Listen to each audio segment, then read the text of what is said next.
এই শহরের আলোতেও ওরা আজ চরম অন্ধকারে। ওদের বাড়ি বলতে কেবলই ধুলোবালি মাখা রাস্তা, আর আজ সে রাস্তাই যেন নদী হয়ে গেল।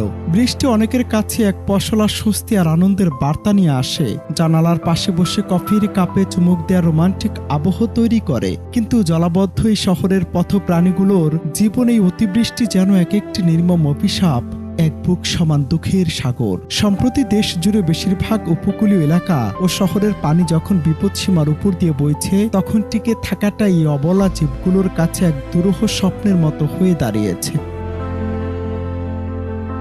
একবার কি আমরা চোখ বন্ধ করে কল্পনা করেছি এই শহরের অলিগলিতে ঘুরে বেড়ানো অগণিত অবলা প্রাণীদের কথা? বিশেষ করে এই পথকুকুরদের ঘরবাড়ি বলতে তো ওই ফুটপাত আর রাস্তার ধারের খোলা জায়গাগুলোই। আপনি কিংবা আমি হয়তো বহুতল দালানের ভেতরে শীতাতপ নিয়ন্ত্রিত ঘরে কিংবা উষ্ণ বিছানায় নিরাপদ রাত পার করে দেব, কিন্তু এই অবলা প্রাণীগুলো কোথায় যাবে? তাদের মাথা গোজার শেষ আশ্রয়টুকু যে আজ কুচকুচে কালো আর নোংরা পানি নিচে তলিয়ে গেছে।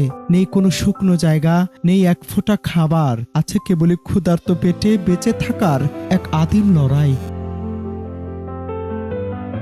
কে করবে ওদের এই ক্ষুধার জ্বালা নিবারণ? কে দেবে ওদের একটুখানি ওম? এই তীব্র জলাবদ্ধতা আর থইতে পানির মাঝেও ওরা না পারে মুখ ফুটে কারো কাছে সাহায্য চাইতে, না পারে নিজেদের কষ্টের কথা কাউকে বোঝাতে। অথচ এই আমরাই আমাদের সমাজকে সভ্য বলে দাবি করি। এই দুর্যোগের দিনে একটু কি আজ মনে হয় না, অন্তত এই পানির তীব্রতার মধ্যে এই চরম সংকটের মুহূর্তে অবলা প্রাণীগুলোর প্রতি আমাদের একটু হলেও মানবিক হওয়া দরকার?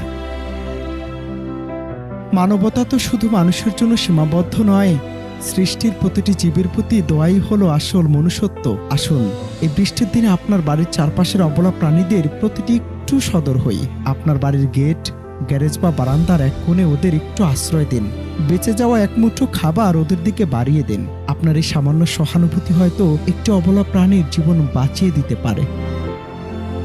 অনন্ত হাসান মাসুদ, বাংলা টিভি।